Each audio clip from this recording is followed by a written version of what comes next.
ಈರುಳ್ಳಿ ಬೆಳ್ಳುಳ್ಳಿ ಮಾರೋರಿಗೆ big shock.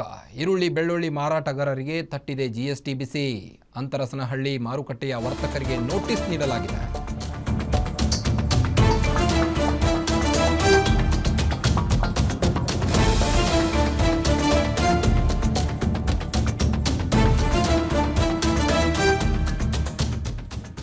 ಈರುಳ್ಳಿ ಬೆಳ್ಳುಳ್ಳಿ ಮಾರೋರಿಗೆ ಬಿಗ್ ಶಾಕ್ ತಗುಲಿದೆ.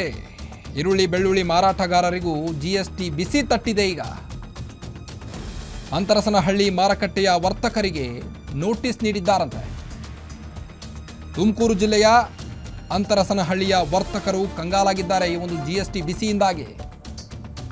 ಕುಮಾರ್ ಮತ್ತು ವರುಣ್ ಎಂಬುವವರಿಗೆ ಬಂದಿರುವಂತಹ ನೋಟಿಸ್.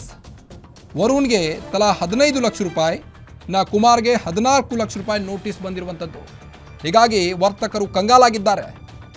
ತೆರಿಗೆ ಇಲಾಖೆ ನೋಟಿಸ್ಗೆ ತಬ್ಬಿಬ್ಬಾಗಿದ್ದಾರೆ ವ್ಯಾಪಾರಿಗಳು.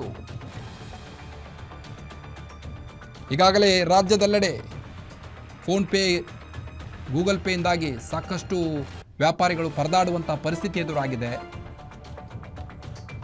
ಗೂಗಲ್ ಪೇ, ಫೋನ್ ಪೇ ಇಲ್ಲ, ಕ್ಯಾಶ್ ತಗೊಂಬನ್ನಿ ಅಂತ ಎಷ್ಟೋ ವ್ಯಾಪಾರಿಗಳು ಹೇಳ್ತಾ ಇದ್ದಾರೆ. ಇನ್ನು ಹಲವಾರು ವರ್ತಕರಿಗೂ ಕೂಡ ನೋಟಿಸ್ ಬಂದಿರುವಂಥದ್ದು. 15 ಲಕ್ಷ ರೂಪಾಯಿ, 14 ಲಕ್ಷ ರೂಪಾಯಿ ನೋಟಿಸ್ ನೀಡಲಾಗಿದೆ. ಇದರಿಂದಾಗಿ ವರ್ತಕರು ಕಂಗಾಲಾಗಿದ್ದಾರೆ.